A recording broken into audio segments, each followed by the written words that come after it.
Hi operators, welcome to the stream. I'm HaxrByte. I'm a red team operator, penetration tester and ethical hacker with over 20 years of working experience in cybersecurity.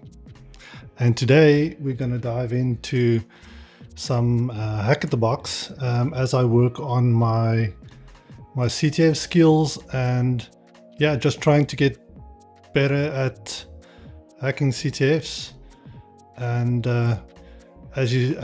I released a video on YouTube where I said you have to train different parts of your brain, and I'm training my CTF Hack the Labs brain tonight. So welcome. Thank you for joining me. If you're new to the channel, please go ahead and say hi and leave a comment. And I'll be more than happy to answer. If you have any questions, please feel free to put them in the comments. Okay, let's dive in. So I was thinking to kick us off, I'm gonna do some, one second, just gonna, so I've created a, I'm going to try and stay as close to a real penetration test as possible. But what I mean by that is sort of like take you through my methodology as a pen tester and sort of like try and tie it into my day-to-day, but still hack the CTF. And what I mean by that is go through the CTF, try and get the flags, which that's the goal of the CTF, but show you how to document and try and tie the attacks back to real life as much as possible, just for those that need or feel that it might add value to them. Some people that want to become penetration testers or red team operators in the future. Obviously, there's like numerous things you need to do or can do to prepare yourself. But my main thing, even preparing for CTFs or to become a penetration tester, is the hand-on keyboard experience. You can read or watch videos. You can read as much as you want about actually attacking networks, but hands-on keyboard at actually attacking networks, that's the experience that you need to get. And then as you become more sufficient, and if you do land your first penetration testing gig, that's where your experience will then just take off from there. So what I wanted to do, I had a list. I'm going to use Notion just for the note taking, and this is just, I'm going to use it to track what we're going to do. We're going to start off with lame initially, and this is just I just want to keep track for myself, as well as show you how to document. So I'm just going to use Notion just because it's the easiest. It's by no means the only way to do this. I don't actually use Notion on my day-to-day because of various reasons, but I keep my notes for my client engagements. I keep locally on my machine because my company's security is protecting my computer. It's encrypted, everything, whereas if you store it in Notion, it's in the cloud. I'm not saying it's insecure, but it's not something we control. So the more we can control it, the better. But for this purpose, this is perfect. So the first box I want to look into is called lame. Now this is the very first box that Hack the Box started off with, as far as I know.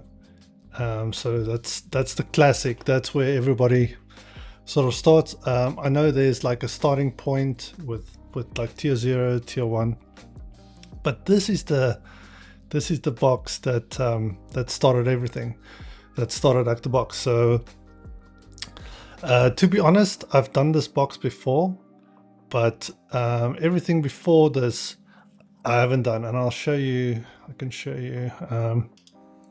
So if this is my HaxrByte dashboard,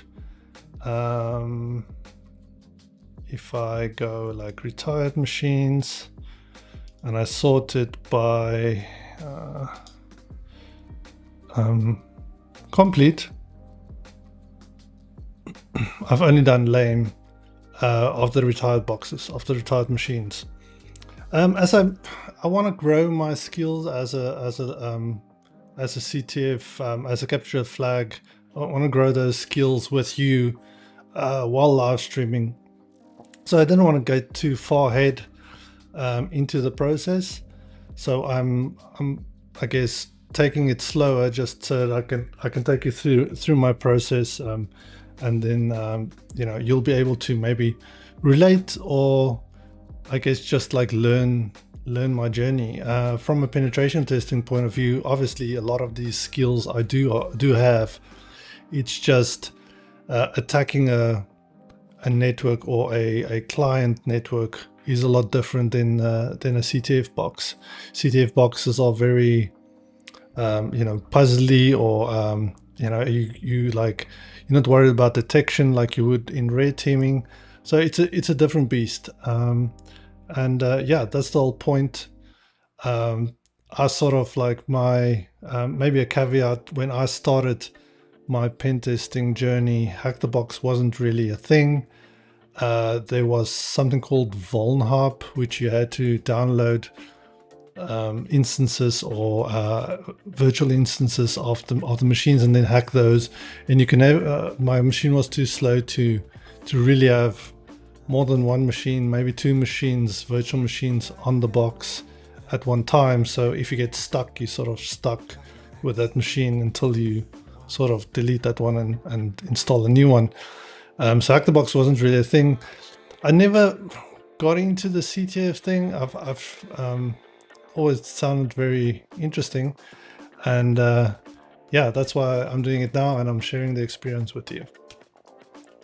So let's go ahead and start this box. Even though this machine is ancient, it does teach you a very fundamental skill that I'll highlight as we go through that.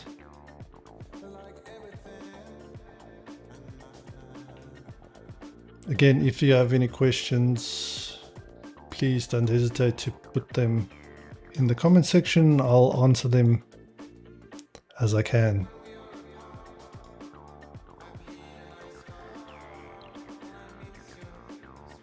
Okay, let's wait for that machine to come up.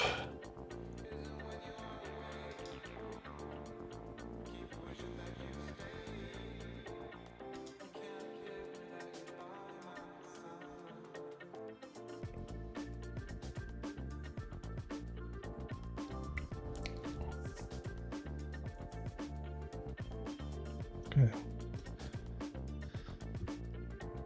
Thank you very much for joining me. I hope this this time works well for everyone. If you have any questions, put them in the comments.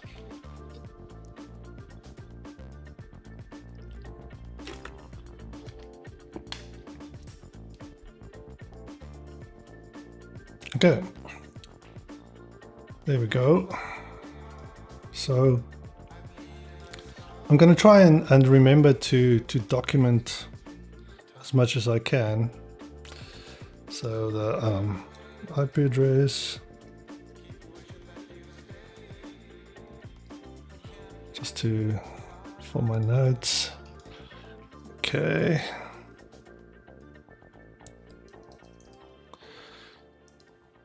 Okay, let's make a directory. Oh, there's a lane one. Okay.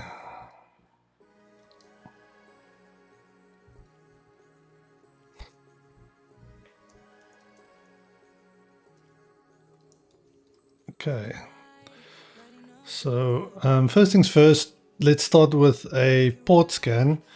I like to use RusScan because it's very quick. It can scan all 65,000 ports up and up in seconds.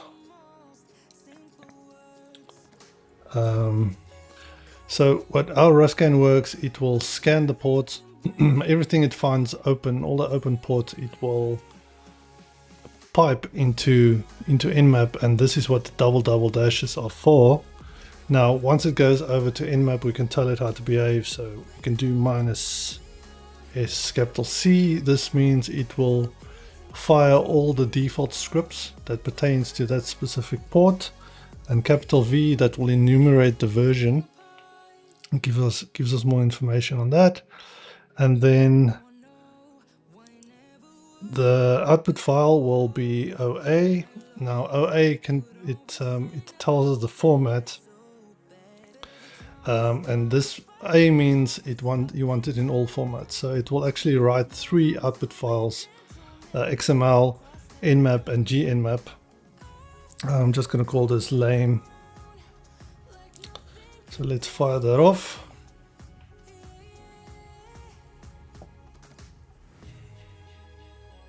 Okay, I'm gonna go and grab this in the meantime for my notes. Let's port scan.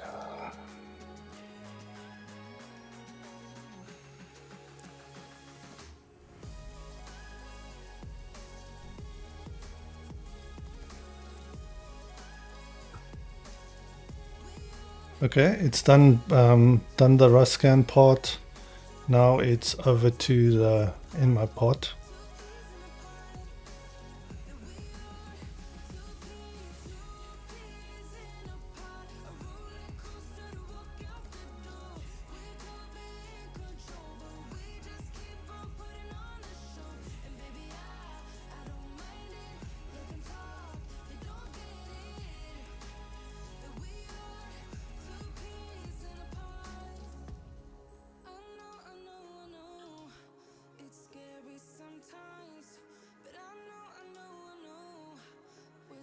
Okay, it's done. Let's see.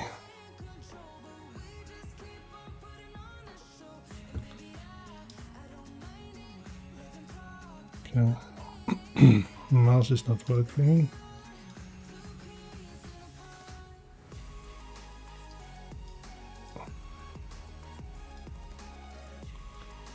Okay. Luckily we've did it to there's the file. So if I do a cat on Nmap,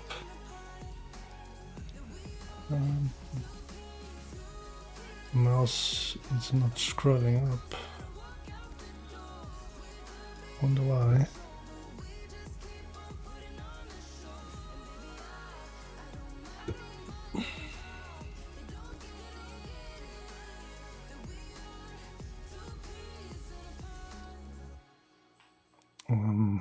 Let's do so. So port 21 is typically FTP. Let's make a note, FTP port 21.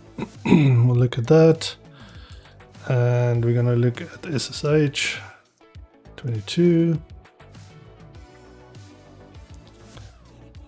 and then those are typically Windows ports, but the most interesting one will probably be 139 or 445, which is typically SMB. Let's just say 445. We'll dive into that, and let's see if my mouse works here. Let's see if it behaves itself now. Nope.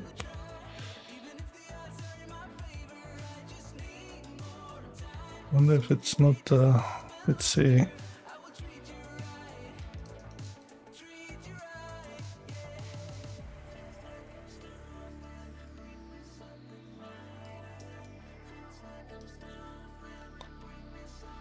No, it must be something to do with the tmux session. So initially what we wanted to do, so here we can see the port 21 is open. and it's running FTP like we thought, the version, as well as these are the default scripts that it's kicking off. So let's copy this.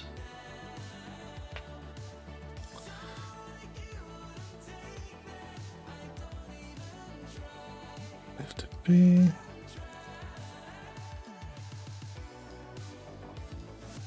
Okay, SSH. This is interesting, but it's not. We can copy this. Doesn't matter.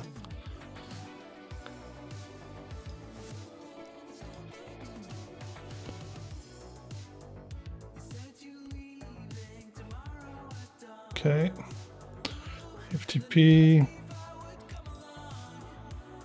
and then Samba. We'll just copy both of these like this.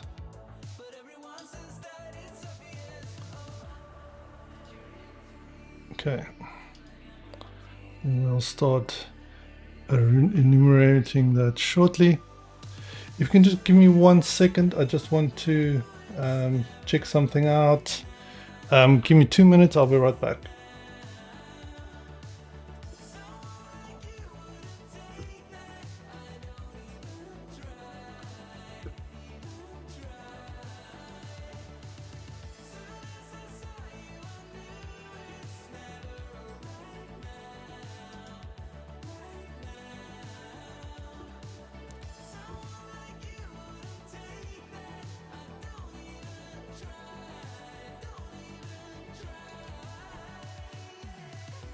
Okay, I'm back. Solid apologies for that. I was just making sure that everybody could see everything correctly. Everything looks good.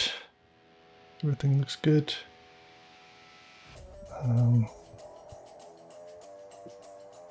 Good stuff. Okay. Where were we? So we did a scan with RustScan, which piped over to Nmap, and then we had a couple of ports open. The first one, let's go from top to bottom. So the first one is FTP.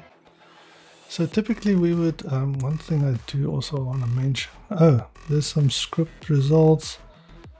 I actually put it down here.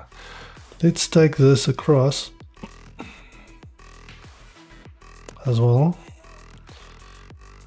This is important to remember.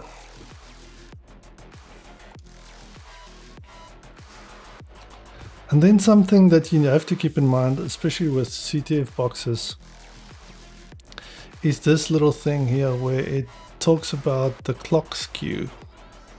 Now the clock skew, yeah, it says it's 2 hours and 30 minutes off.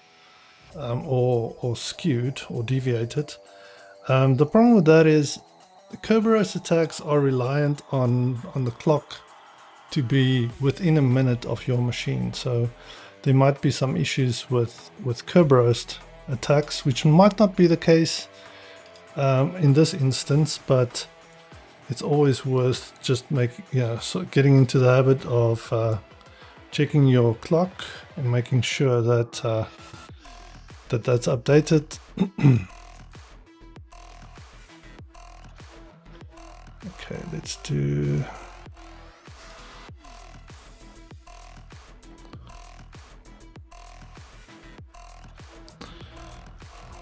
a table of contents. It just makes it easier. So what we can do then, we can go straight. What's nice about Notion, you can go then straight to that section. So FTP.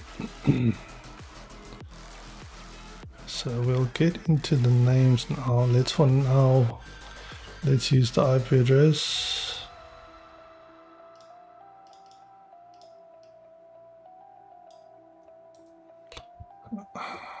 Oh, it keeps on doing that, but apologies. Okay. Okay, so FTP.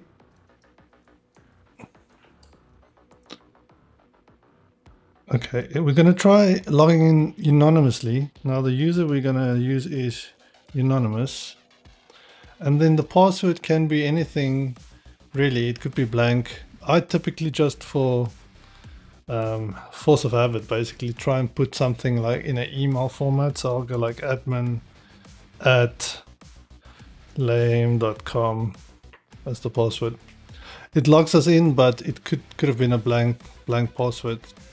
So this, in the real life, and during a pen test, this would be a finding, because it's anonymous access. It's possible. So let's do anonymous access. So this is our proof, something we can, our screenshot we'll put in the report. Let's go ls. We can see that it lists a directory, but there's nothing there. So that's empty. There's no files.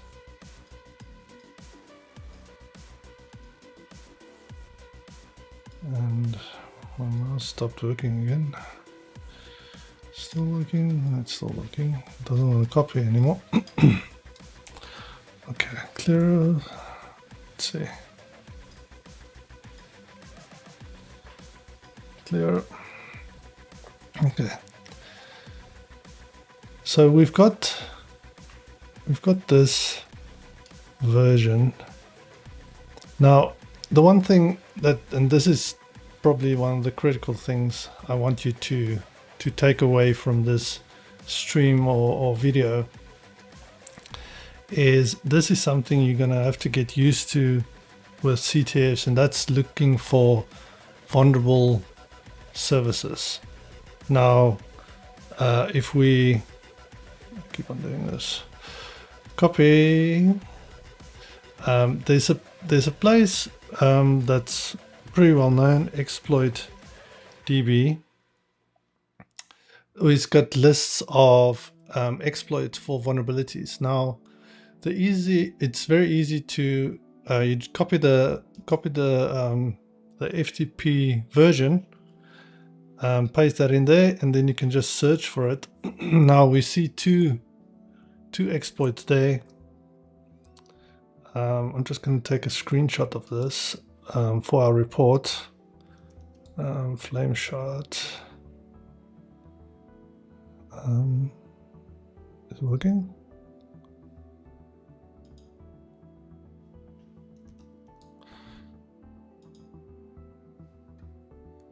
There we go.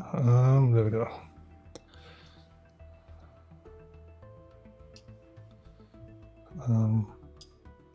So I do. It's just no.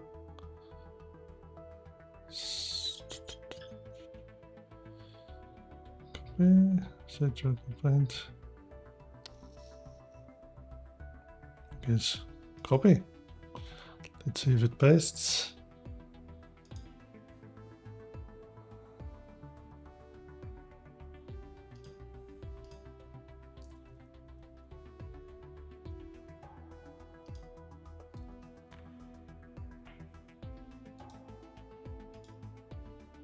Yes. Okay, so that's working. So we've got command execution, which is what we want. Now, I see Metasploit, it's got a Metasploit exploit, which is nice. Metasploit is a framework that we use that contains exploits, and it handles like reverse shells and a whole bunch of things. So if we can utilize Metasploit, that'll make it a lot easier. And just look at this exploit here. It's a Python 3 exploit. It does like a couple of things. I normally recommend going for the Metasploit one if there is one. So what you'll do is you can download this and then run it. I'm going to try and let's see. let's go MSF console. This is how you run MSF console. I forgot to MSF DB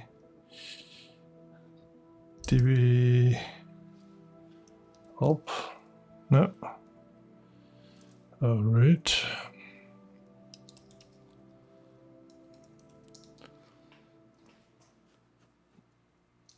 Run. I'm just starting the database for Metasploit. It's just good practice to do that. This gives you access to workspace and stuff. So let's. We still got that search.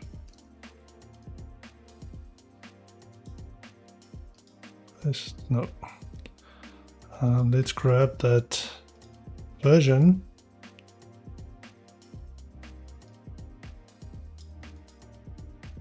Okay. Search for this. So there's the exploit that we can use or utilize. It's the same one that we saw in exploit DB. This one. What's nice about Metasploit, it tells you the rank's excellent, so the possibility of this working is very good. So the easiest way is to go use 0. That will use the exploit, or you can copy the whole thing. So use like this. That will tell it that you're going to use this exploit. And the way how we check, because sometimes you need more options, or you need to set something else, you go show options, and it will tell you what else the exploit needs. Now, you need to tell it which, like the RHost, what's the RHost's IP address. Now that's the target. The port is port 21, which is correct already. The others aren't required. As you can see there, it says no. You don't need to specify those. It should auto detect those by itself. 1 second.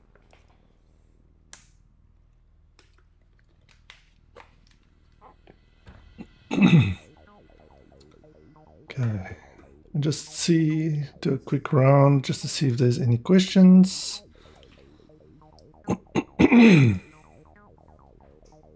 Apologies. Just mute this quickly.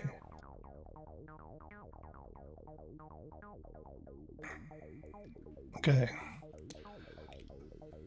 I'm stuck in my throat there. Okay. So you can set the RHosts like this. I've got a little program that tells me what my IP address is for my tunnel. You need the tunnel IP address, because this is my machine via the tunnel to the ActorBox network. Now you can do like ton0. That's the port name, or you can actually put the IP address in that 10.14.17. But I'm lazy, so I just like to use ton. Show options. Did that work? Let's just check that. Ton0, that's correct.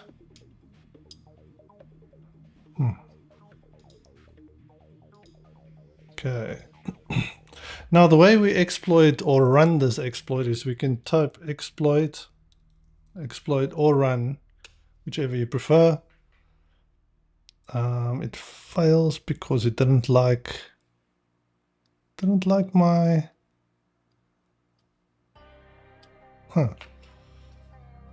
did not like that. Let's use the IP address 15.17. Okay, show options. Okay, exploit again. Okay, so the exploit ran, but there was no session created. It was refused by that host. Now, I know this is not the intended path, but it's actually a red herring, a dead end. So this is not the way you access the box, but that is a valid exploit. But they've done something to make the reverse shell not work. So the intended way to pwn this box is through one of these other ports. Now, as I said, anonymous access is a finding. There was no files that we could access, so it will probably be like a low finding in a pen test. FTP is not something you want potentially running, and also you don't want it to have your anonymous access. Now, if you have FTP running with a username and password, it's also a finding, because then FTP is a service that can be brute forced. So running FTP is not a good idea. You can brute force it if there's a username, or you can access it anonymously, which is not ideal. And if you're it's a clear text protocol, so if you are able to put yourself in a man in the middle situation, you can sniff the username and password. So FTP is not a ideal protocol to run. The next one we're going to look at is SSH, which is, all the traffic in SSH is encrypted, so that's not a clear text protocol. So that is sort of seen as the upgrade to FTP. Now, the FTP secure counterpart is SFTP, secure FTP, or FTPS, which is FTP running over SSH, and both of them are a better option than just FTP. So let's copy this up here again.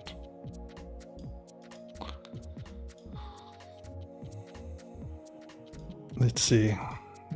Exit out of this. There. So SSH, and then the IP address.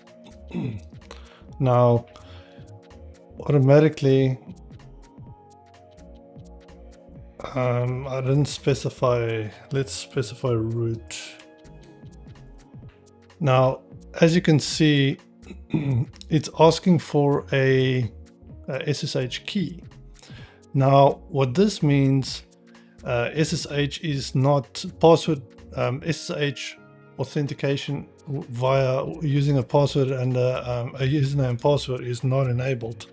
It actually only works with the key. So that is actually the recommended way of accessing SSH. So not if it was prompting us for a password, then that's also a finding, because that means SSH is you can access it with the username and password. Now, if it's SSH root and so it's got root access with the password enabled, which is a even more serious finding. Let's just say something like SSH key authentication. So this is not a finding. This is just a note to myself. So SSH at this point can't really help us further to pwn this box. So the next step would be to look at the SMB. Let's copy that.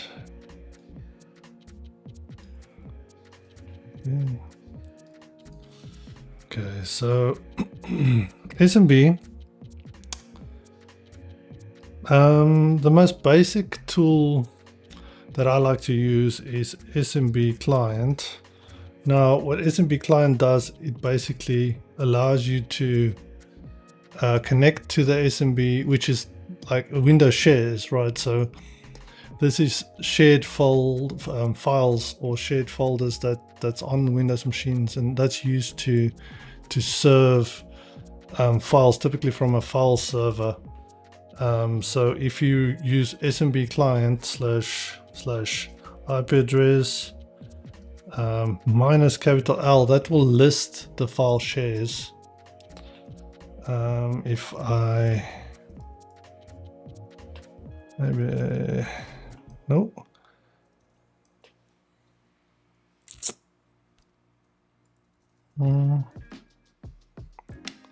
Okay, no file shares listed. Does it want the L in the beginning? Oh, it wanted the L in the beginning.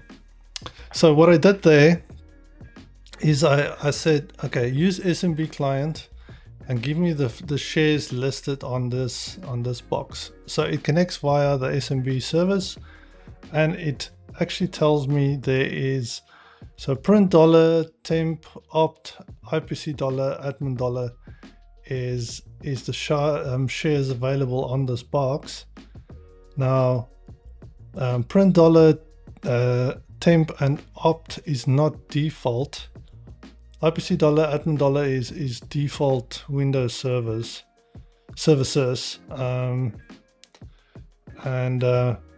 The reason why I was able to just press enter there is because unanimous logon was also enabled in this SMB share. So let's copy this for our notes.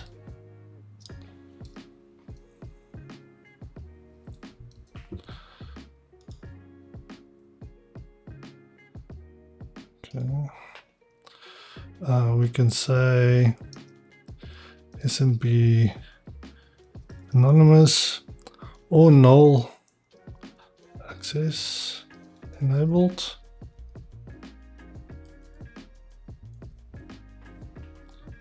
Okay, let's dive into. So SMB client doesn't tell us what it tells us. It just lists the shares. I've got another tool that's quite nice that we can use. It's called netexec, and that should be able to tell us SMB. It should tell us what type of access we've got to those shares. Let's run that. See.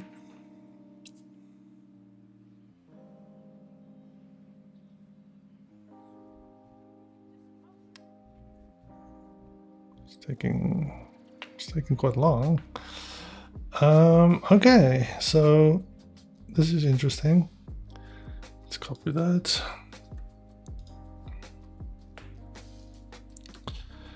So it tells us so it's a Unix machine, so that means that's not SMB that's running, it's actually Samba, which is the Unix version of SMB. The machine's name is lame, and the domain name is hackthebox.gr.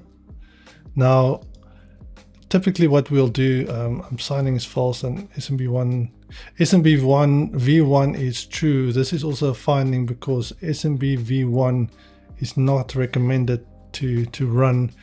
Actually, SMB v2 neither. SMB v3 is the way to go these days. And signing false, signing needs to be true because it needs to sign the SMB channel. So those are two findings that we can add in the pen test. For a CTF, we'll add these to the host file.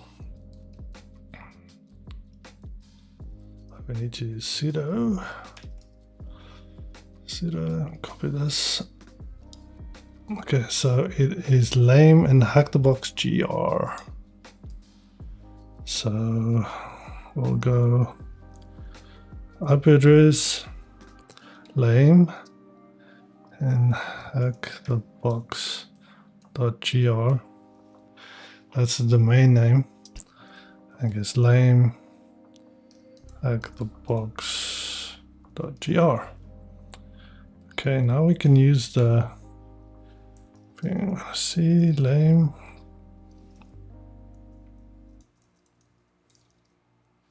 Okay, now we can use the machine name.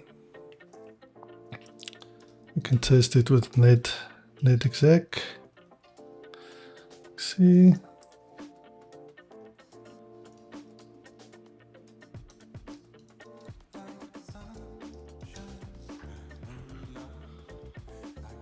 Let's see.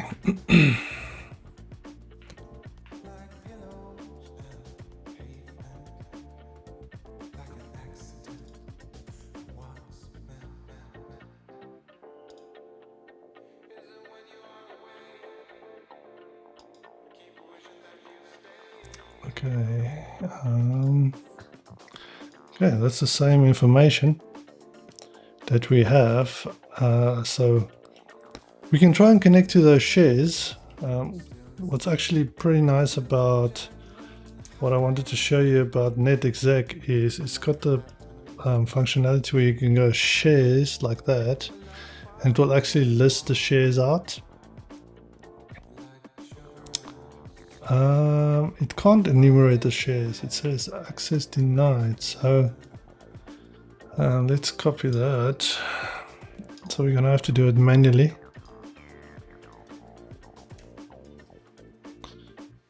Which we can do with SMB client. SMB client. Let's put lame. And then we take the -l away. Well, need those. First, let's do print $. Let's take the -l away.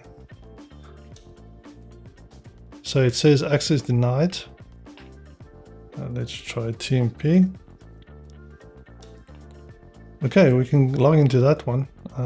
Let's document this.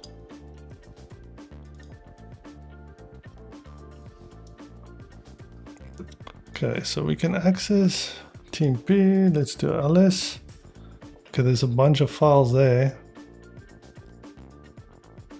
Let's copy this.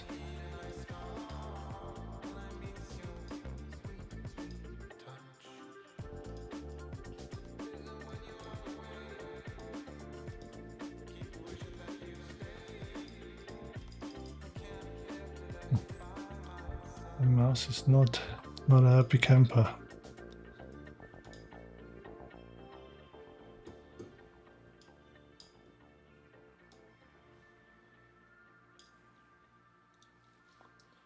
Copy.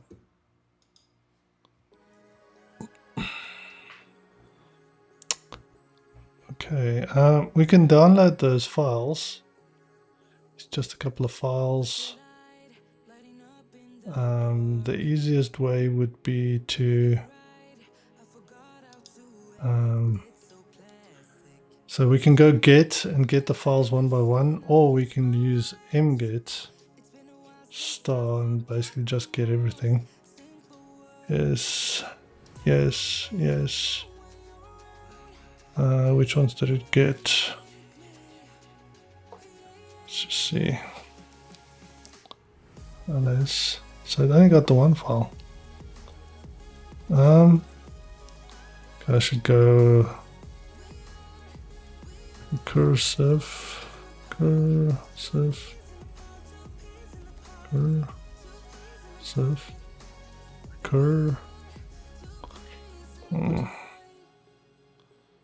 Forgot how to do this.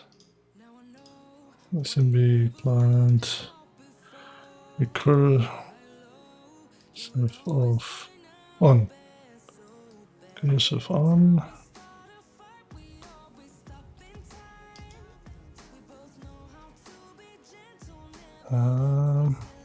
Recurse on, that's what we want.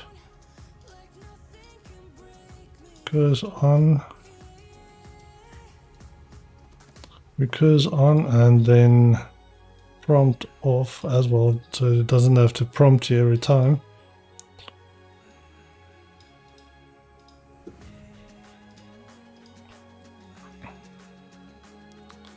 Get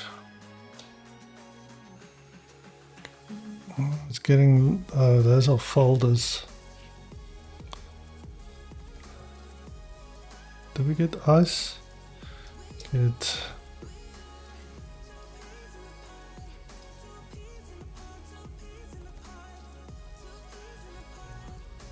it's a directory. Okay, there's nothing in there. We get this one.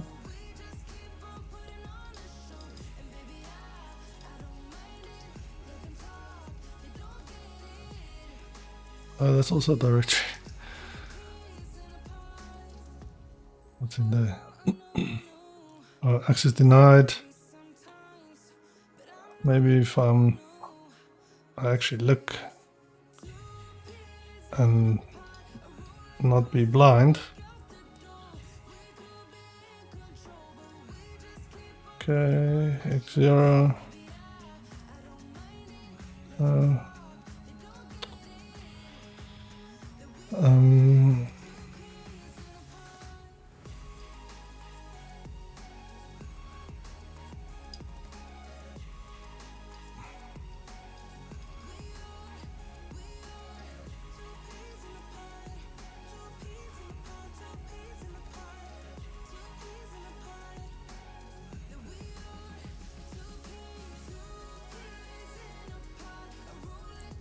.x0 lock.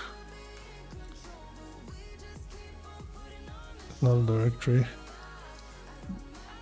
X0 lock. Okay, finally got that file. Get 5652 chase EC. Yep. I'm just gonna quickly reboot my mouse. Just want to see if that helps.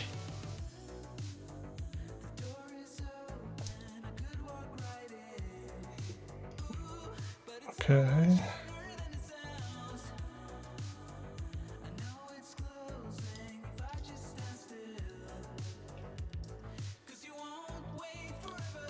Okay. Finally got those. VG.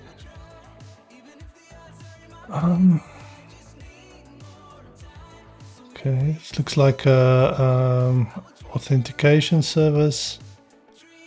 Doesn't tell us much. Clock skew. VMware root. Nothing in there. Okay. Does not look too juicy. Let's just see what's next. So that was temp. Let's look at opt.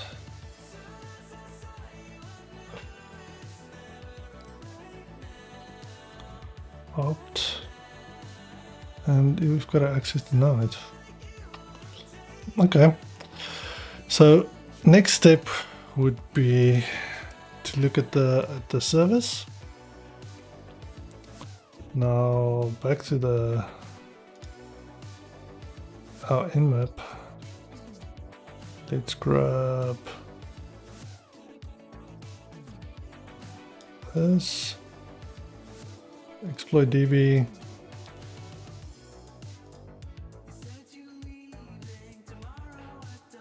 Okay, let's just take December 3.0. Okay.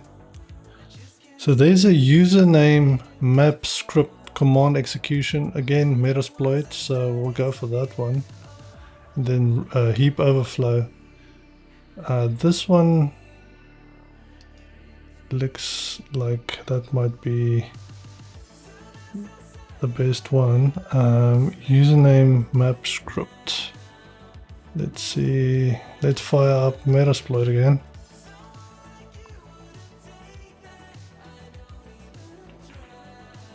Search. Samba. Okay, that's it. Just gonna copy this.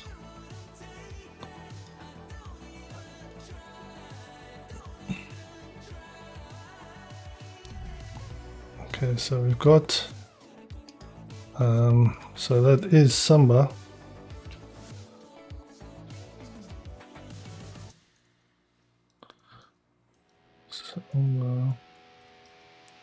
Samba exploit.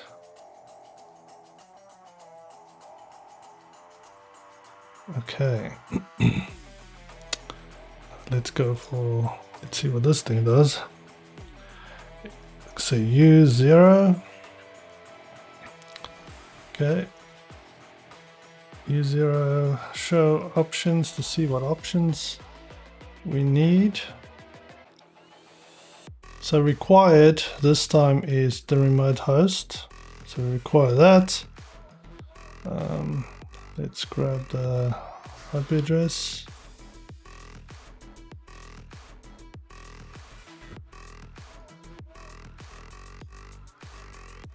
IP address first. Set world hosts. Okay, show options. Okay, and this we need to specify the reverse IP. In this case, see that one is incorrect. We need to set that. This is our box again. I'll host tone 0 show options. This time it worked. That is our machine, and then we are ready with the exploit, so we can go exploit.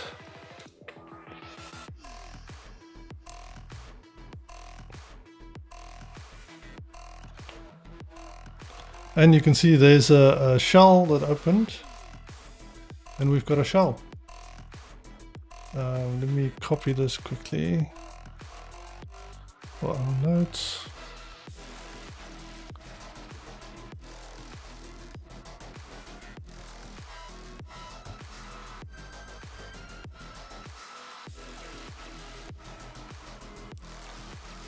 So we've got a shell. So let's see if we run a command, we run ID, and we're locked in as root. This means we've got full access to this machine as root, as the ultimate user. We've escalated our privileges to root and to ls. This is the folder that we can see, but as you can see, there's no functionality like back and forth.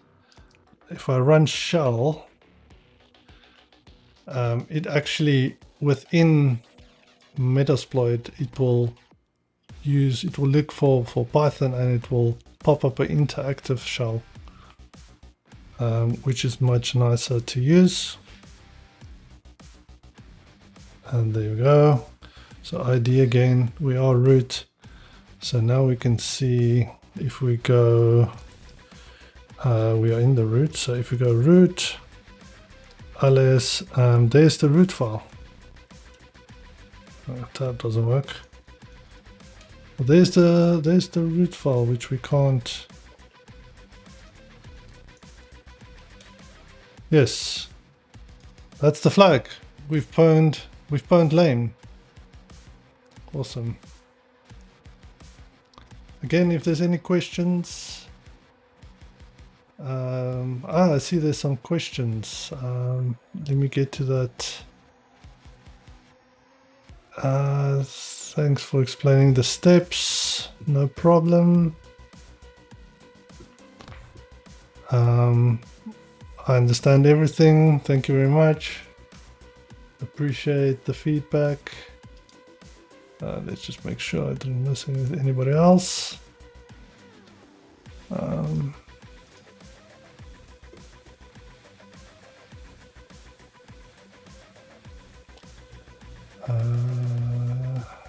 Let's see. What else? What else?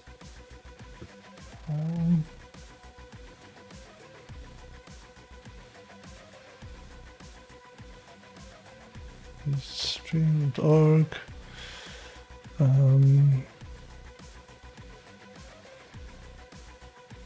Remove space streamboot. Okay. Just some comments. Let's take some time to look at the comments. Thank you very much, HaxrByte81. I really appreciate the comment. And again, explaining all the steps. And I'm so glad you understand everything. That's awesome. Thank you very much. I appreciate the comments. Okay, so we've pwned lame. Let's see, let's move on, shall we? Let's go ahead and stop this. As you can see, I've pwned this one before. I'm gonna go ahead and stop this machine and go back to our hack the box process. So I'm gonna tick that one off as pwned, as owned, and the next one is active.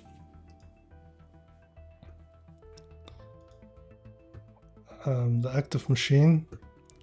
So let's start that one. Okay, so this one is done. Let's go for machine active.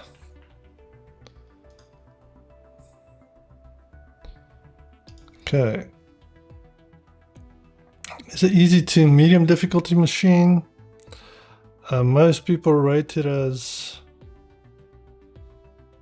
very easy. Some say not so easy, but we'll see. Play the machine. Adventure mode, spawn. Let's go.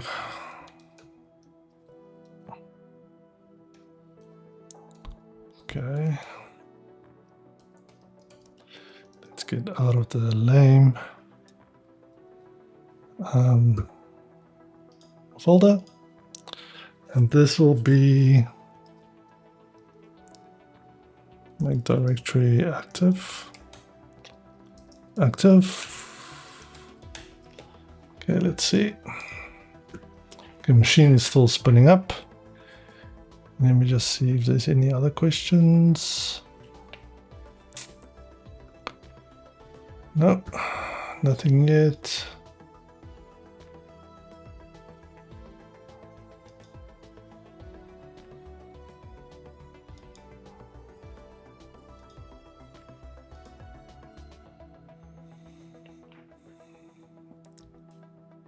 Okay, drink some water while I wait.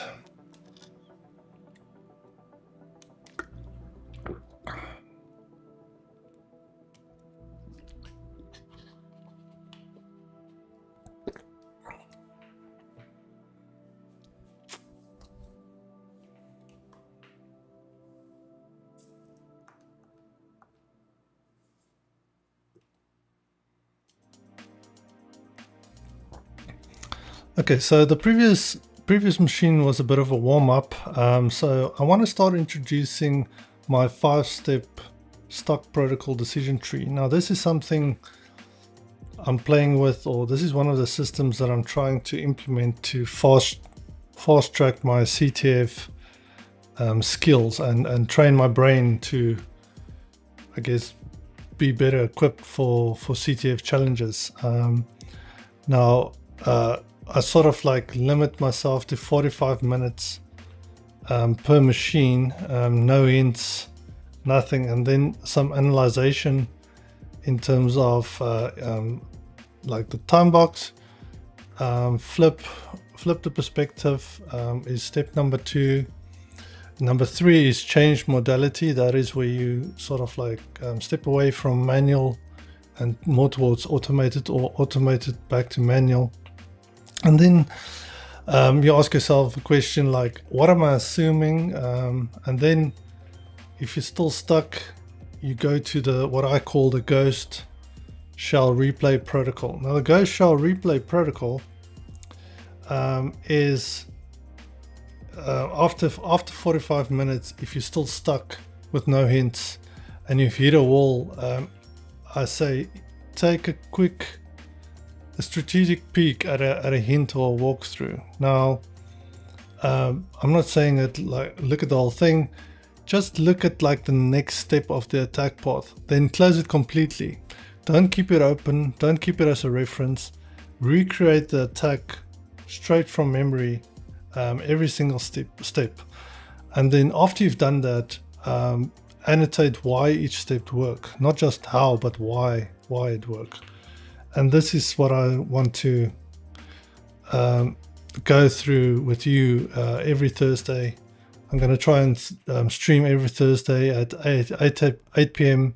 Eastern time, and go through real-time CTF attempts like this with no edits and no safety nets, just me working through boxes, and then you can learn with me and get stuck with me. But enough of me talking. Let's just see if there's any other comments.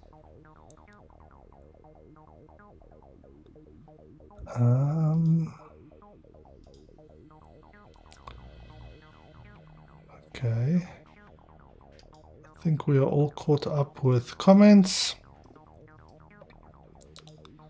Copy this. Go to our notes.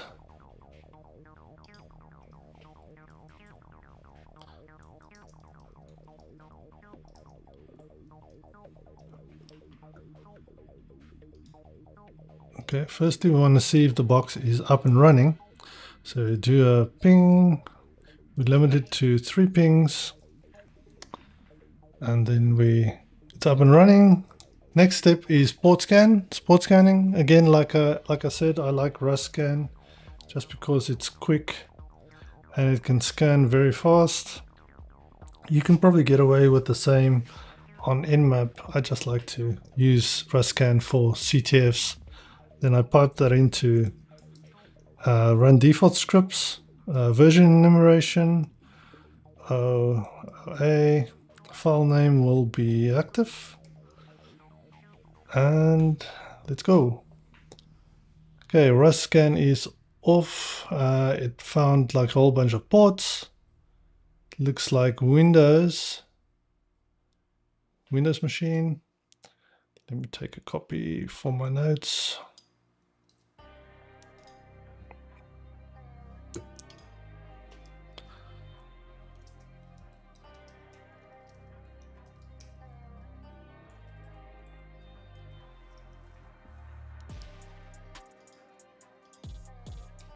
Okay.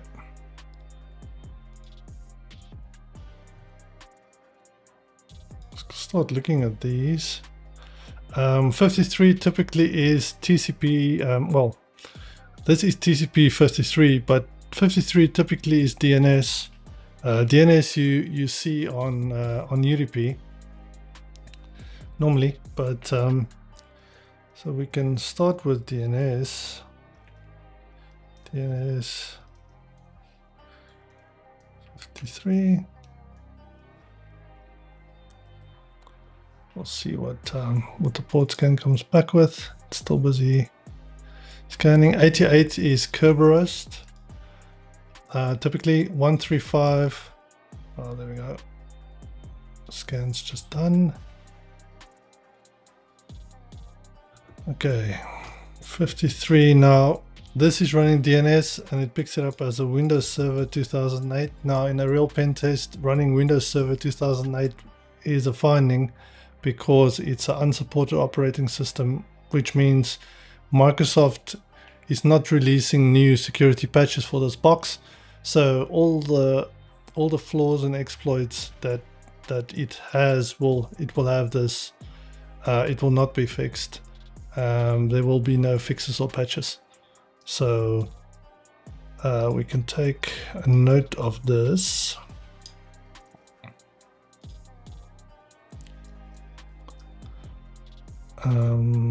So Windows Server 2008.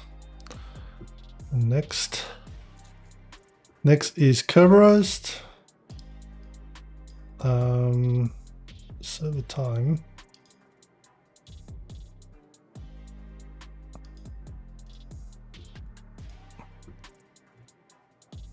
So server time. Does it say something? Yes, clock skew is -8 seconds, which is not bad. So you're probably not going to have to worry about the clock too much.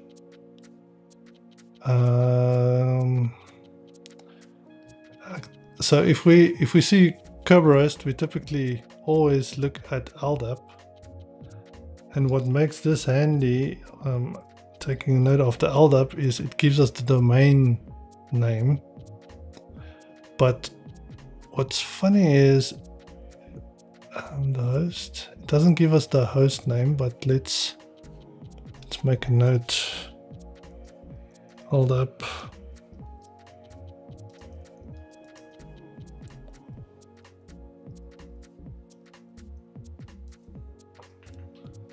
Okay, we can add this to our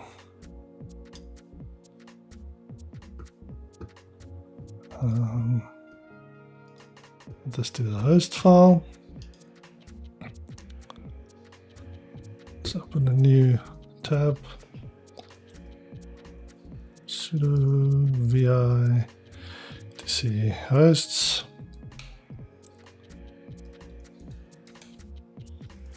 Okay.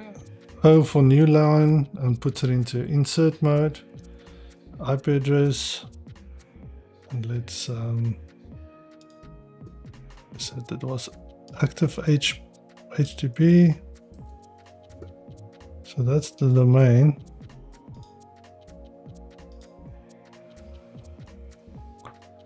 But it's not giving us the host name.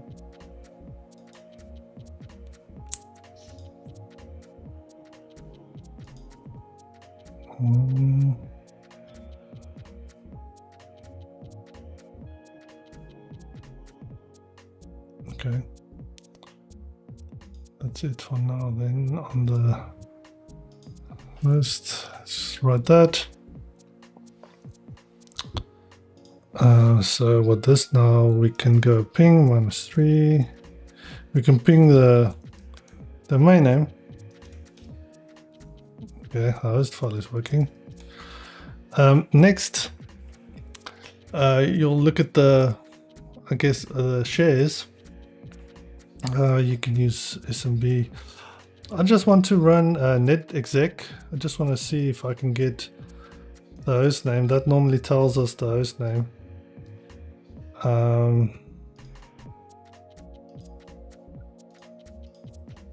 It can tell us the host name.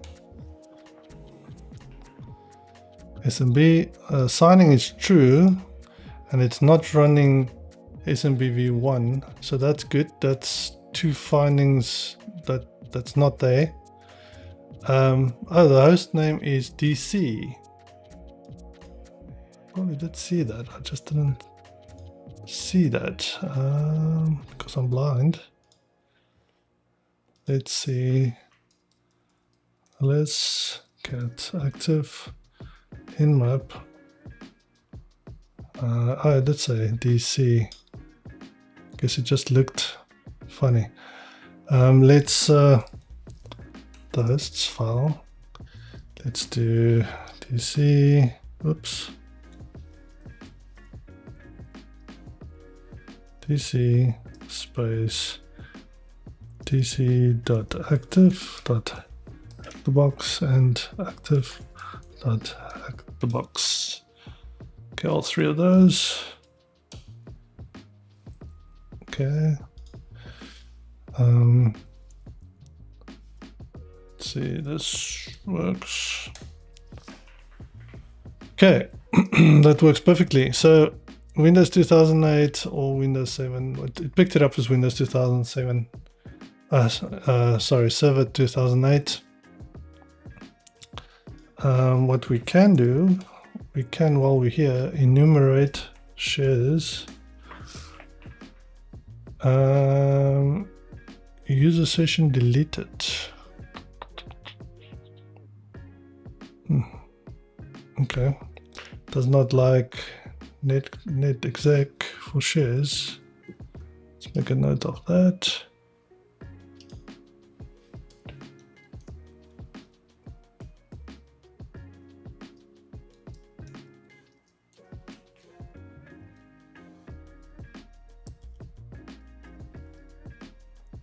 Okay, let's try SMB client.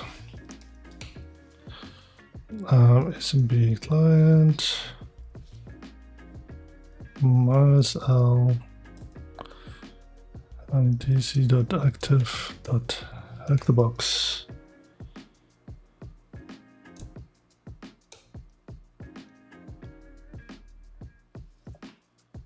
We're doing it the wrong way around. Let's see if I do it the other way. What does it look? That's not right. Okay. So it's got these files. Copy those. Shares, sorry.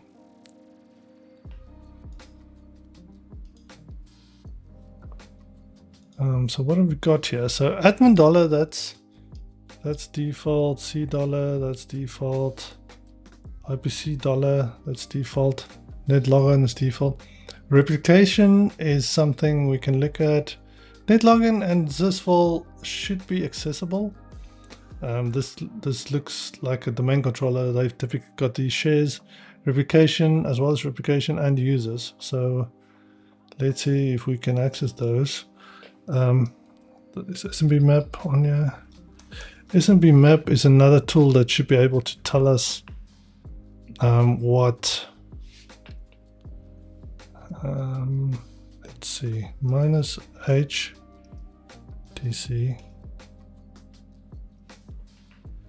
Okay, this one worked.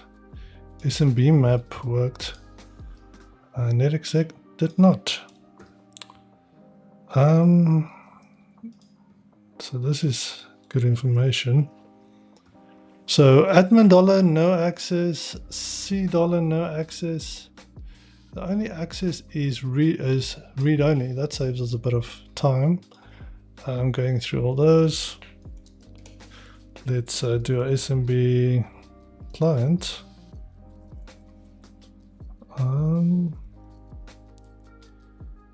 dc.active.hackthebox slash forgot again. I think it's replication. Oops, I might the wrong slashes. Okay, copy replication. I need to take the L out. Okay, that works. ls, and we've got a folder directory. Let's see.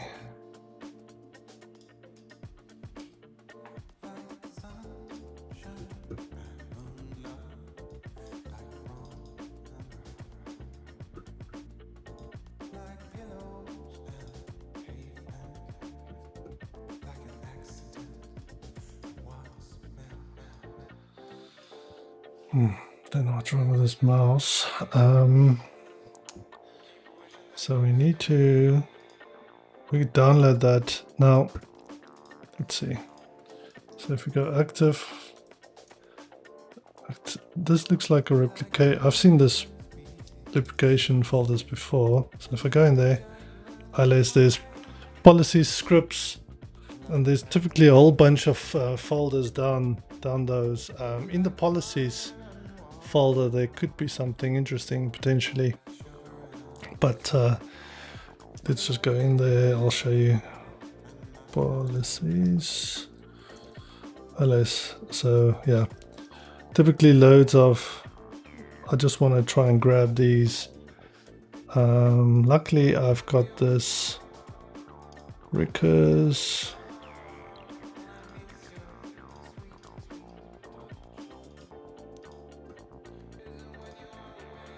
feel like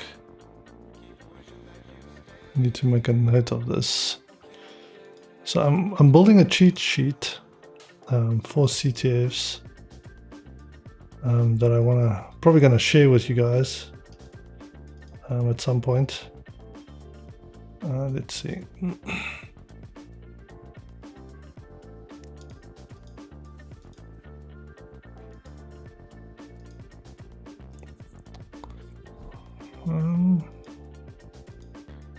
Anyways,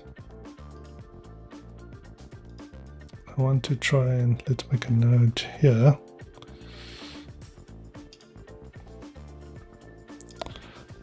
This is handy. I never remember this.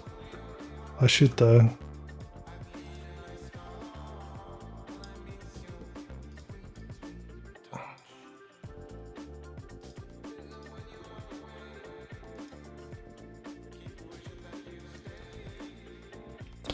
Let's even get star. So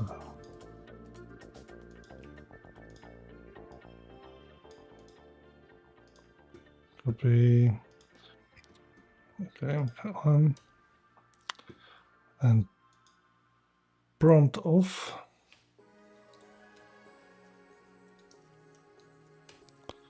Okay, now m get star. Let's see. See, now it's pulling all those files. And there's another way to actually do this a bit quicker. There's a way to do it with netexec as well, but it doesn't seem like netexec is working at this point. Okay, it's got all the files.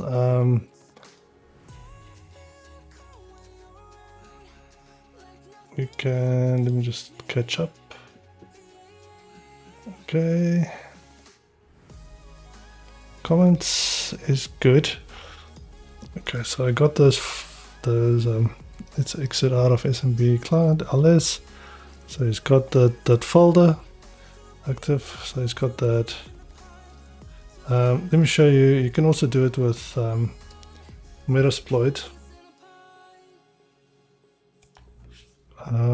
Search group.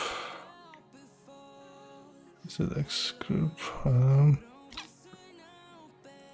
Group policy. Save.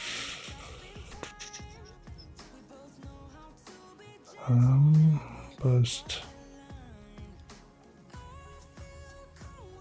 Yeah, we've got the files now. I don't want to dive into deep to that. So if I go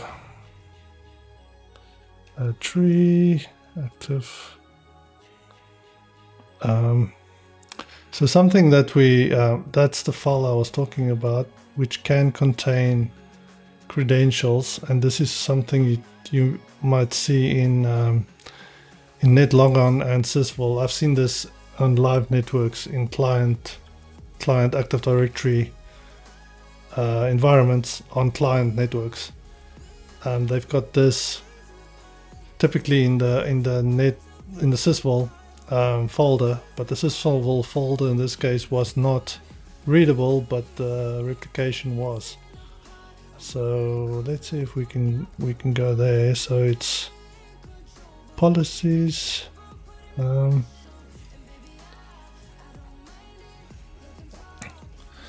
see if netexec has got some SMB help. It's got an interesting way of, you can spider a folder.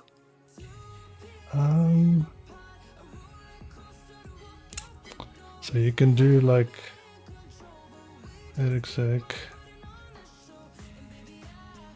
Linux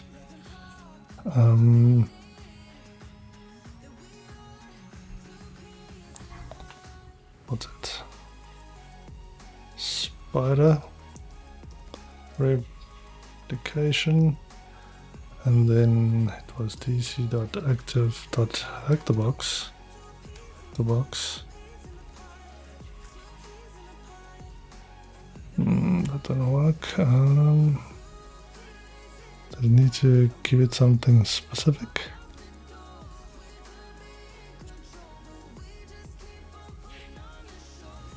quite a folder. Anyway, there is an easy way to do this with netexec.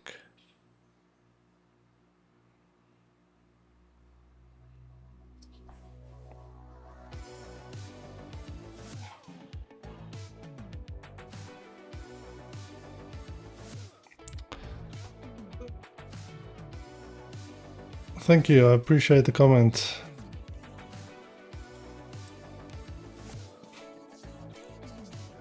Any questions? Does it all make sense?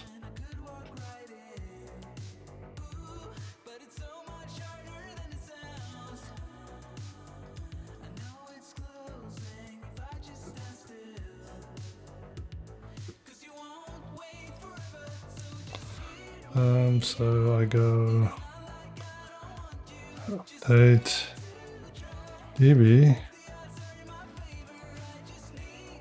sudo update DB.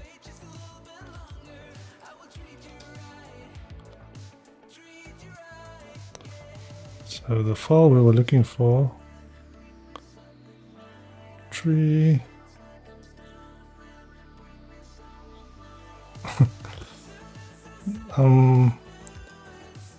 pleasure.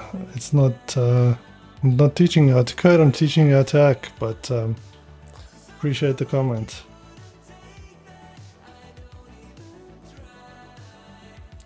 Locate. It's not finding it. Let's do it the hard way. Policies, and then 3, 1, 3.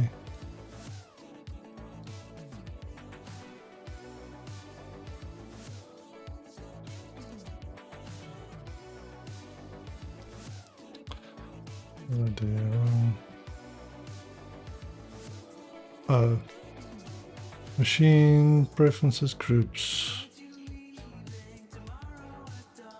Machine preferences groups. There we go. Copy groups.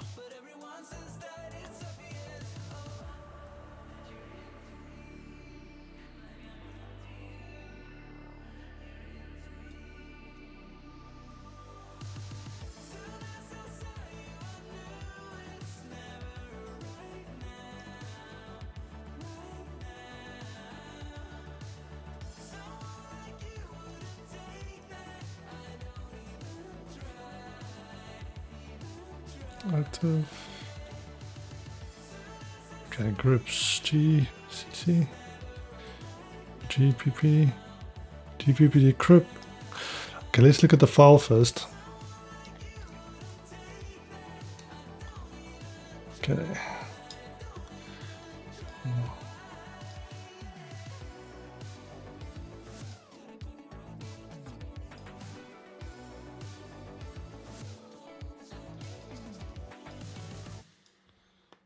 Mouse is not working again.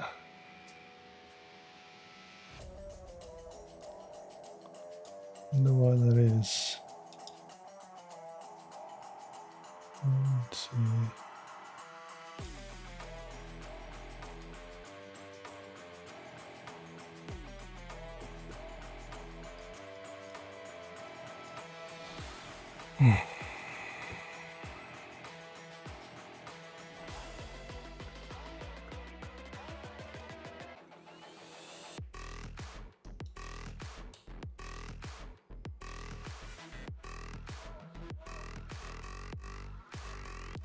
Then I have PB copy. Oh, now it works. Crazy. Okay. So we found a replication share. It's got read only. Found file groups.xml.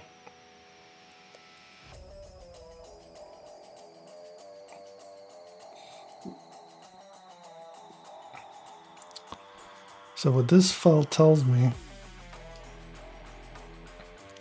it's got a user, svctgs.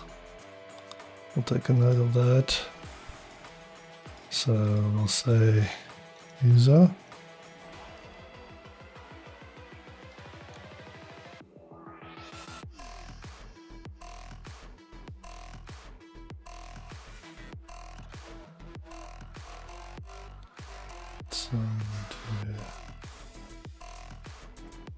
Yes, password.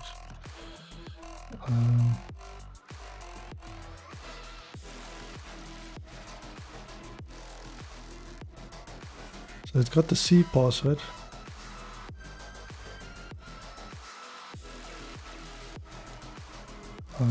Which is encrypted. But if you use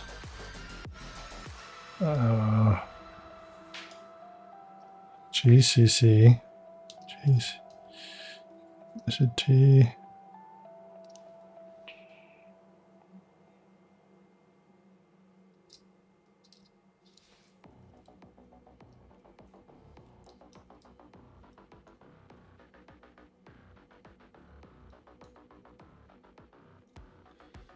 I just had it. What was that tool?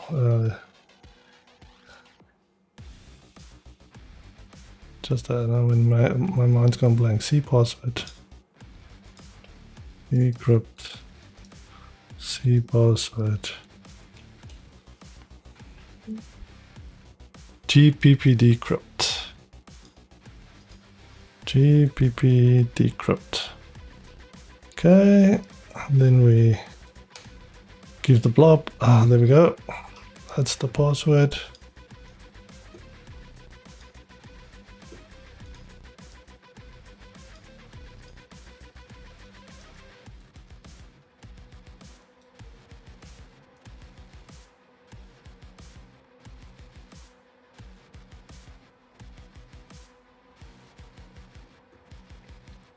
Okay, so we've got a username and password. Now this is the main controller. So if now that we've got a username, we can do various things like enumerate Active Directory with Bloodhound, etc. But we might not. Let's just see what we can do with this user. Let's go back to netexec. Exec smb user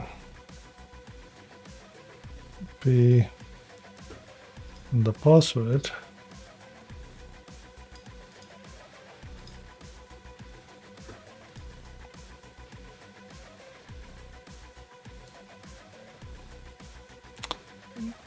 Target will help. Let's put dc.active.activebox.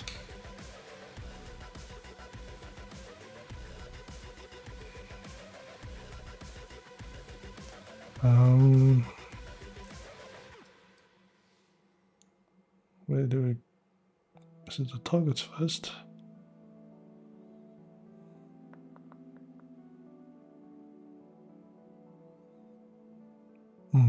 Target first. Target first. dc.active.activebox. Okay, that looks better. Okay. We've got working access. It does not have admin privileges, but it does work.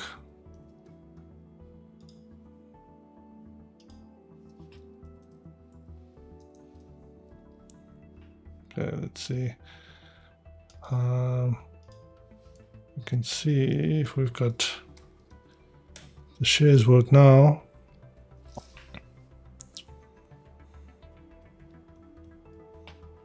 Good stuff. This is what I wanted to show you previously, but it didn't want to show us.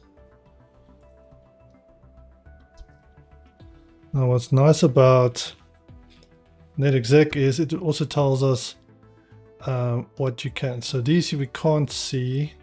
These we can read now. So net logon, sysvol, and users we can read. This is a new folder that we couldn't see before. So let's see if we can do Spider now.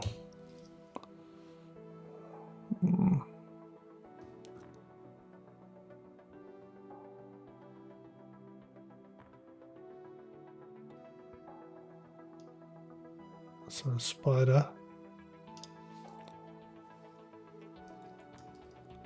And I think what I missed before was to enable the file content searching. Let's see what this does. No, it needs one.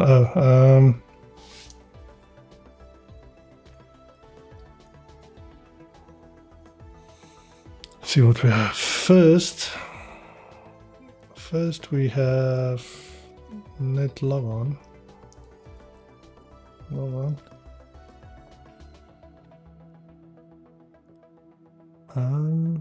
Okay.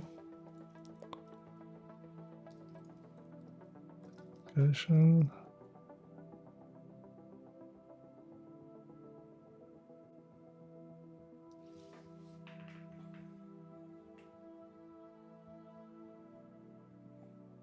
It's not doing what I wanted to do. It should do it. Let's see. netexec wiki shares list folders. Enumerate shares and access. That is to just enumerate access. Spider shares. Do you need to tell it what pattern? Oh, this is the one I was thinking of. Spider plus. Spider plus.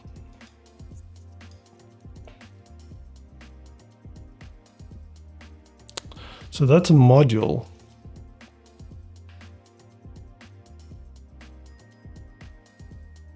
Oh, this looks better.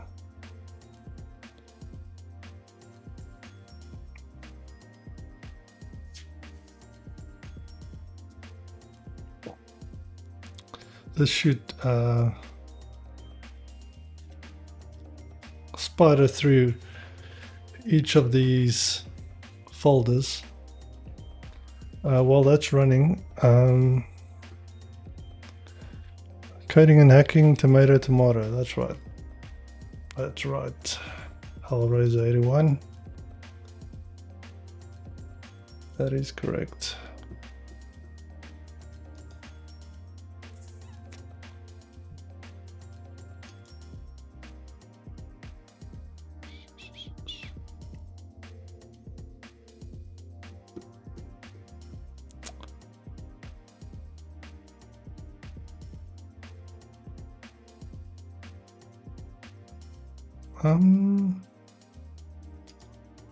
What do you need me to explain? I can explain that. What do you need me to explain?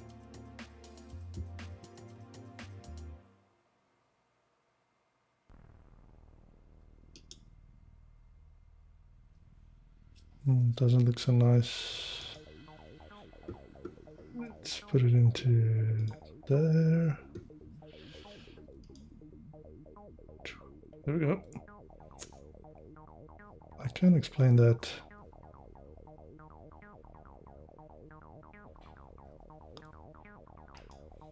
Just let me know what you need explaining on. There we go. Go back to the shares window. Okay. So it enumerated all of those and it saved everything in a JSON file.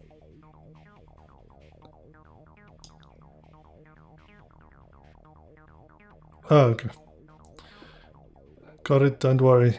Thank you. Not a problem. Copy to the hours. Good. Okay, so it gives everything in JSON output.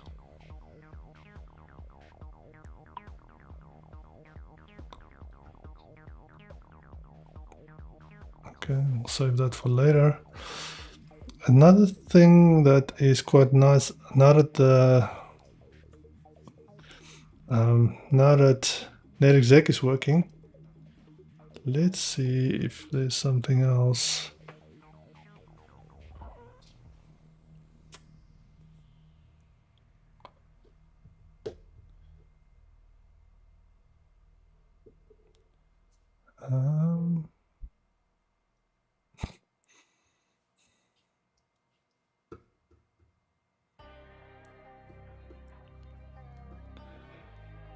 Just laughing at the comments. 6-7. 6-7. Funny.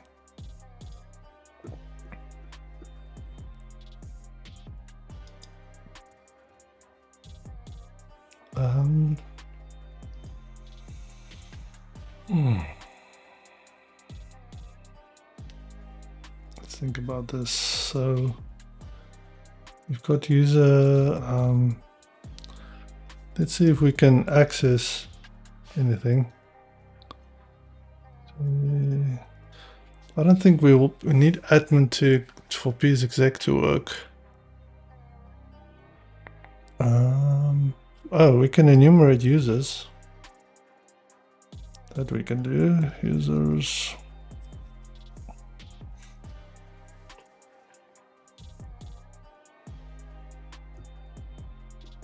Okay, 4 users.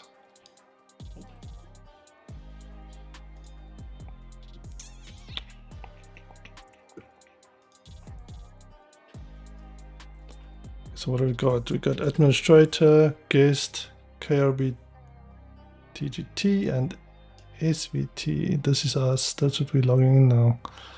So administrator. Let's see what else. How can we SMB scan for vulnerabilities?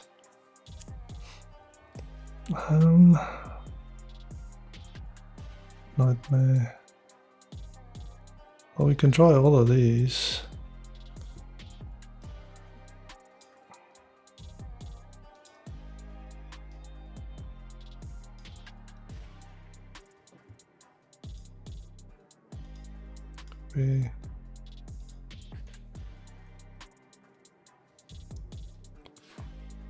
Zero logon.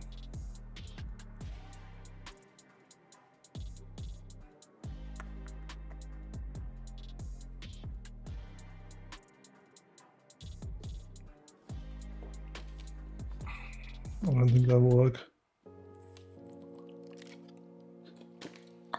This is a 2008 box.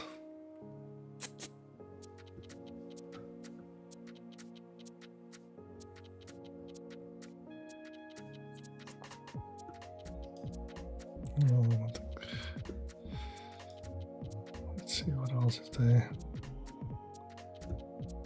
Enumeration.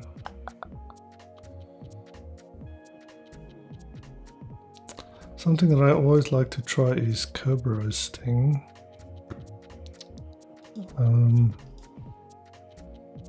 It is vulnerable.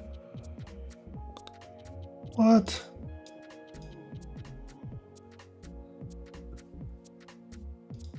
Seriously?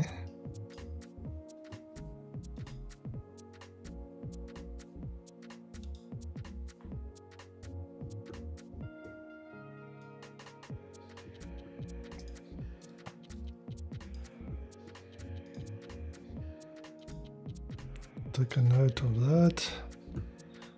And look at that later. That's interesting.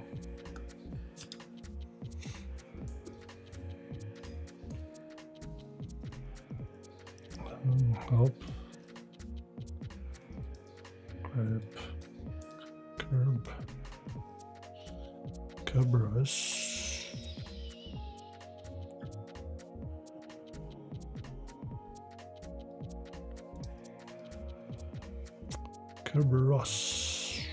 Kerberos authentication.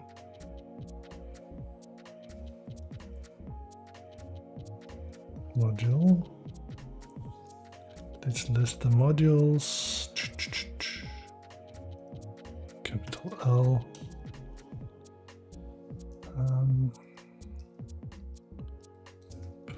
Curb.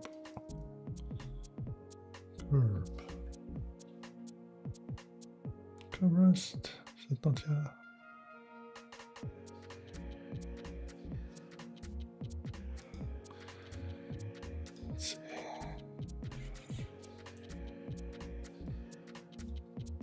Kerberos.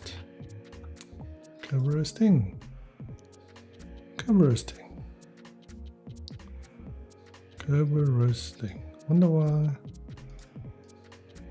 it doesn't work when I search for it. Let's go. Okay. Let's go. Let's call it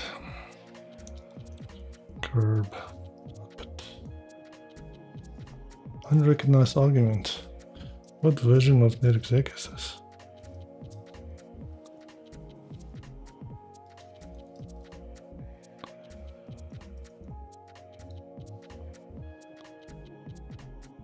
One 4.0.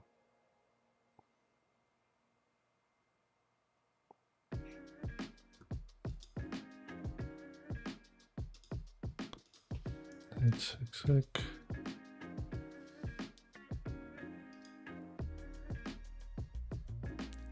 That's new one. Really? Kerberos. I think it's Kerberos.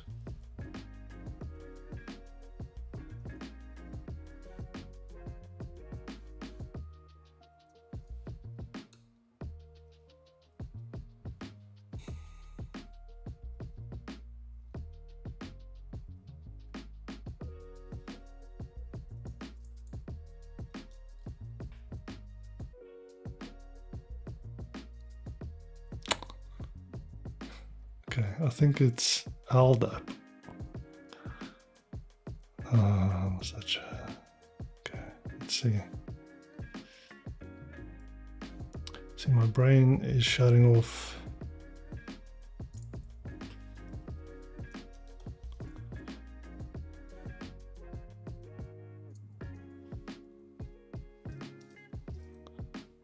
There we go, Kerberosting. Let's just see, I should have, yes, I should read better. My wife tells me all the time. Hold up. Okay, this is the administrator hash for this box. Let's see. Trying to copy this. Copy. So LDAP.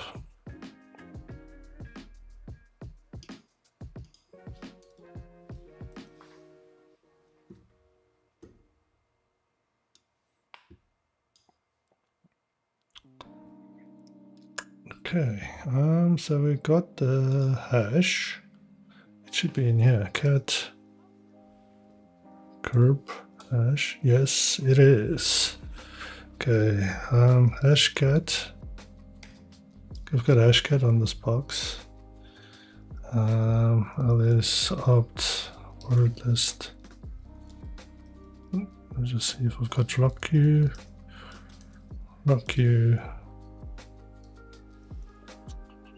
Yes, I do. So it's hashcat.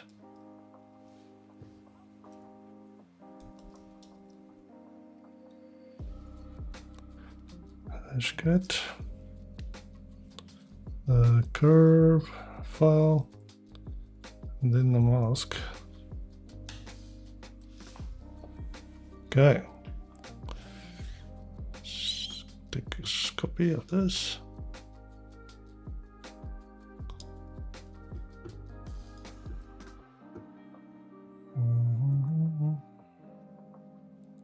So admin straight to hash using hashcat cat.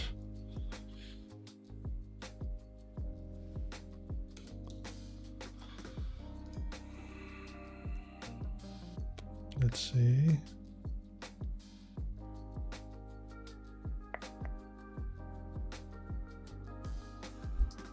Did we not get it? Need to specify. Okay, it's not picking up the hash format. So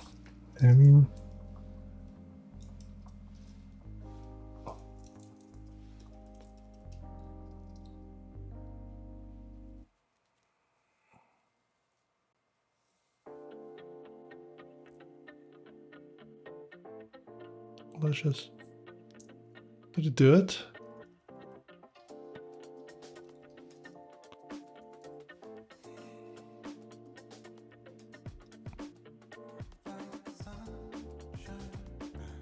Oh, it did it. It cracked it.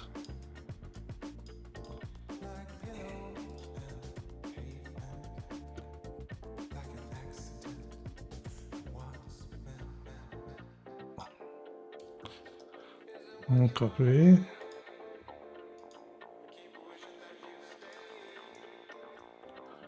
Okay, so the password is Ticketmaster.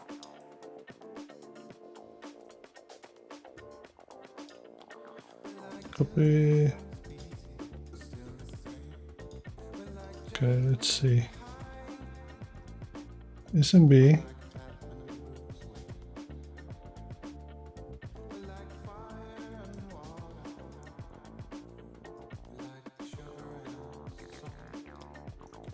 Straight up. That's all up. Hey, we've got access. Full-blown access. SMB.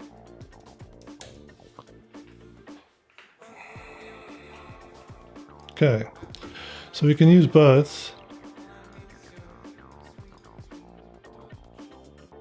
We can use both.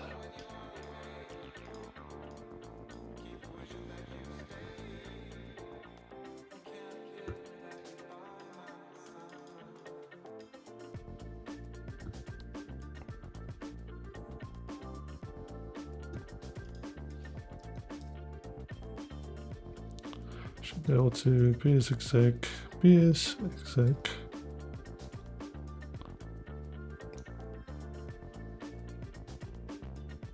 And then psexec. In packet. Ps.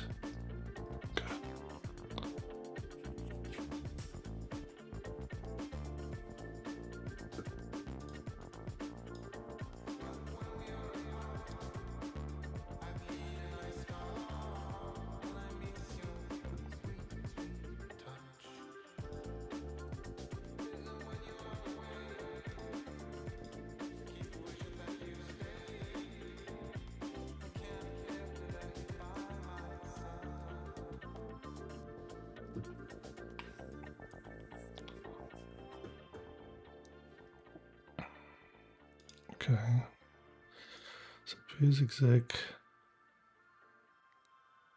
target, domain, username, password. So its target is dc.active. Oh, it's clear screen. In packet. So it's active dc.active. Hack the box. Domain is active. Hack the box. inside illustrator. I think it's percentage.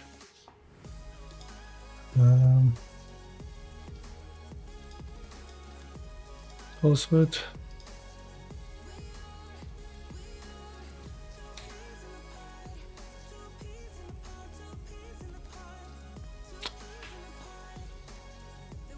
Active.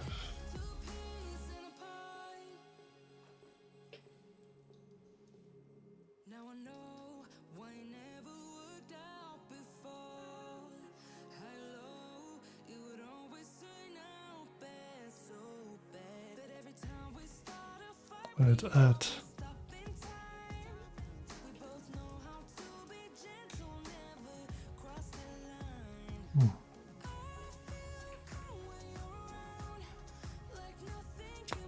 Let's try it out. Just DC.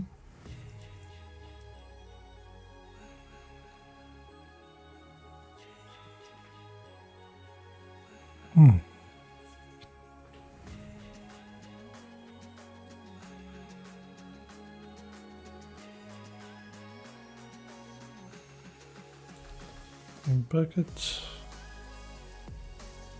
When exec.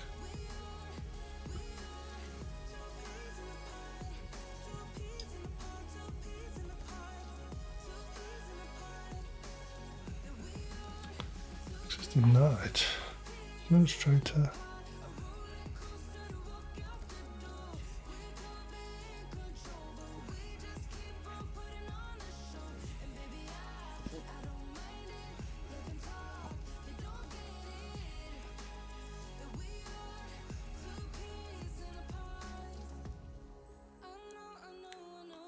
Domain, it's the wrong slash.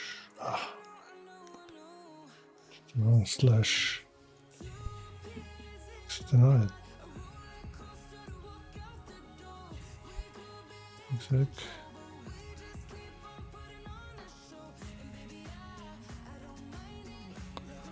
Let's try NXC.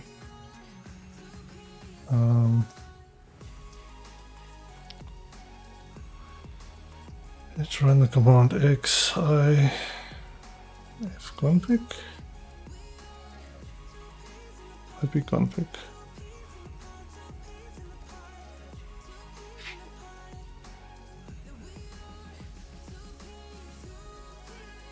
Okay, I can run it like that.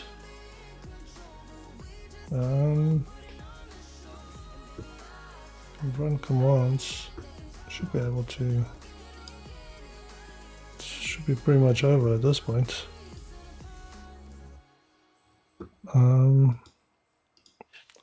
Net exec config cmd.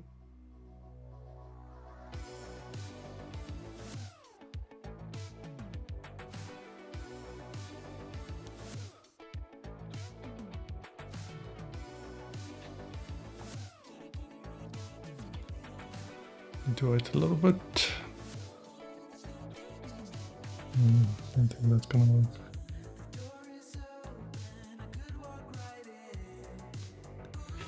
There's another way to get shell.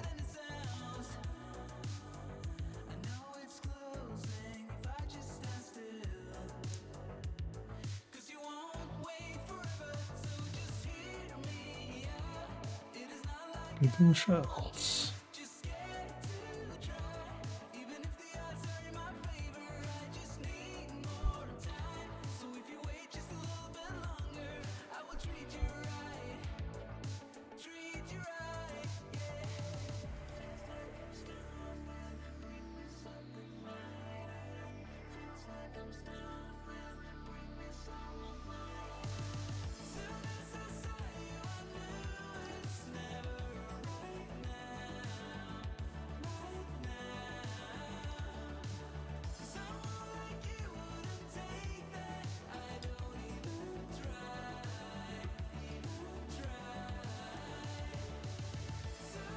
Should be able to just read that folder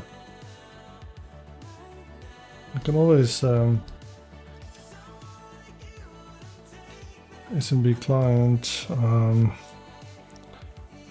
C dollar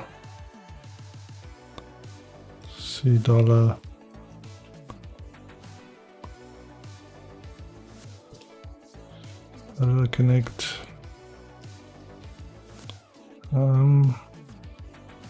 go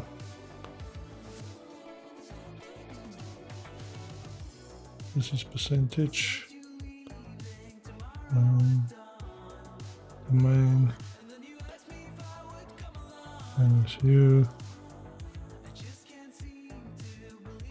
SMB client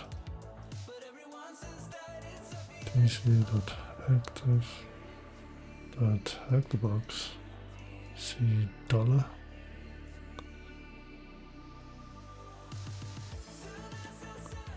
No, that's needs to be first.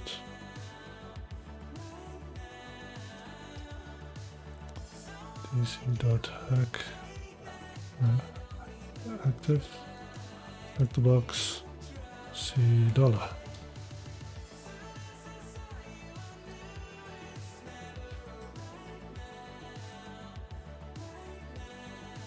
Okay, we've got access. Okay, that's working.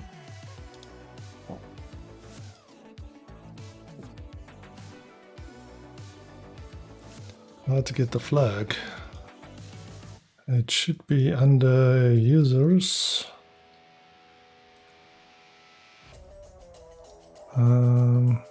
SVC underscore TGS desktop. Is the user flag. Now I can either like get it like this, .txt, get it, that downloads it, which I can then cat here, or I can use less users user.txt like this. No, more user.txt. There we go. That's also the flag.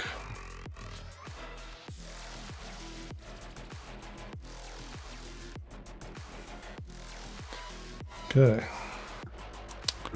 let's put that in.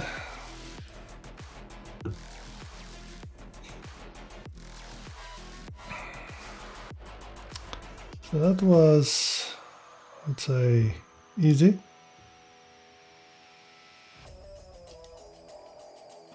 Very easy. Very easy. And because we're administrator, we should be able to just go to Tour, administrator, desktop. There's the root, get root.txt. And we've pwned active. Sweet. Okay.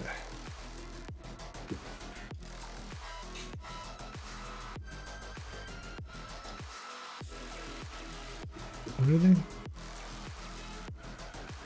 Resubmit. It took so long. Enter mode.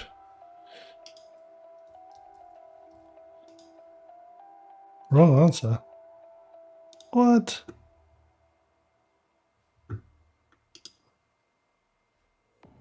Copy. Ah, capital flag. Yes, we've pwned active.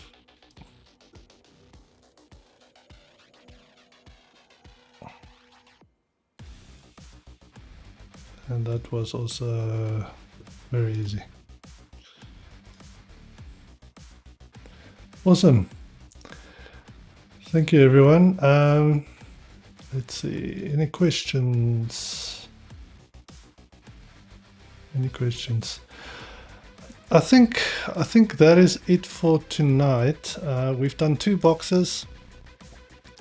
Let's just recap quickly. So we've got 2 boxes, lame, which had the exploit for Samba. We were able to create a reverse shell and then get root access to the Unix box. And active is actually, I see I made a mistake there. It says, okay, I've got the wrong picture. It's a Windows box there, Windows, sorry. So active was a Windows box, it was in the main controller, and yeah, it had Kerber roasting enabled. We managed to crack the password for the administrator user, and we punned the box, and we got both the flags. Should I copy this, I guess? Not that this needs to go in the report, but yeah, it's a good idea. So yeah, I think that is it for tonight. Thank you very much for joining the stream. Please like and subscribe so that you can get notified for any future streams. The plan is to be here every Thursday at 8 p.m. Eastern. Have a good evening.